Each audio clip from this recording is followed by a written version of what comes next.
C'est pas parce qu'on n'a pas un diplôme bac plus je sais pas combien qu'on peut pas être utile. Il n'y a pas beaucoup de considération. On nous dirige toujours sur des choses qu'on ne veut pas faire. Et comme il n'y a pas de travail, on finit par les faire. Je trouve que c'est un scandale que des gens soient privés d'emploi. Quand on dit qu'on a tout essayé contre le chômage, ben non, finalement, on n'a peut-être pas tout essayé. Quelqu'un qui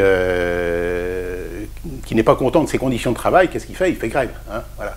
Et ben, quelqu'un qui est chômeur de longue durée, qui constate finalement qu'il y a une pénurie d'emploi, ben, il fait la grève du chômage. Ça veut dire qu'il va travailler pour montrer qu'il est capable de faire quelque chose.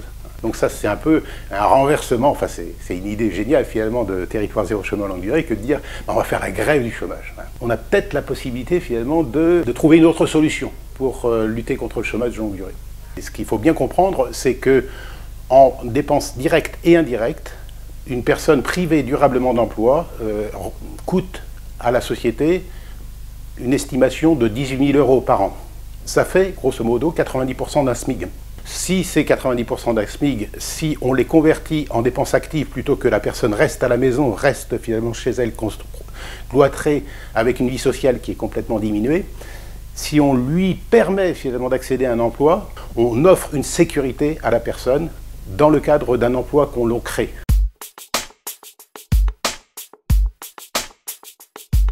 C'est un projet et c'est pas quelqu'un qui va nous donner du travail. On dirait qu'on travaille déjà.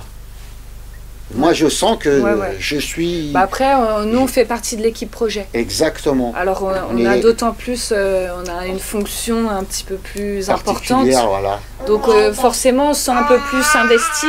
Ils nous font confiance et nous, on veut leur donner notre confiance aussi. Je me suis senti tout de suite à l'aise. Et aujourd'hui, je suis dévoué et à fond dedans. On n'est pas un numéro. On n'est Souvent pas un dans numéro. les entreprises, voilà. on est des Là, numéros. on a bien vu que on nous donne l'importance, on existe. Excusez-moi du terme, mais on a l'impression qu'on revit. Ils ont besoin de nous, comme nous, on a besoin d'eux. Donc mutuellement, on s'apporte quelque chose. Exactement. C'est une fierté. Hein. C'est une fierté, exactement. De toute façon, on a envie d'y croire, même si le projet n'est pas encore là, on a envie. Hein.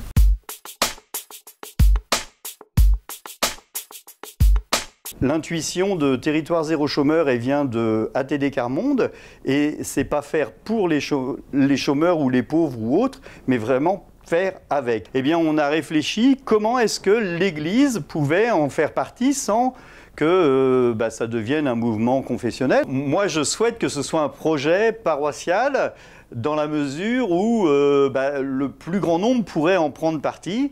Le souci du frère, le souci du pauvre, comme le dit le pape François, est quelque chose d'important pour une paroisse. On ne peut pas vivre sans s'occuper de ceux qui sont à l'extérieur, sinon on vit en vase clos et ça n'a plus de sens d'être chrétien.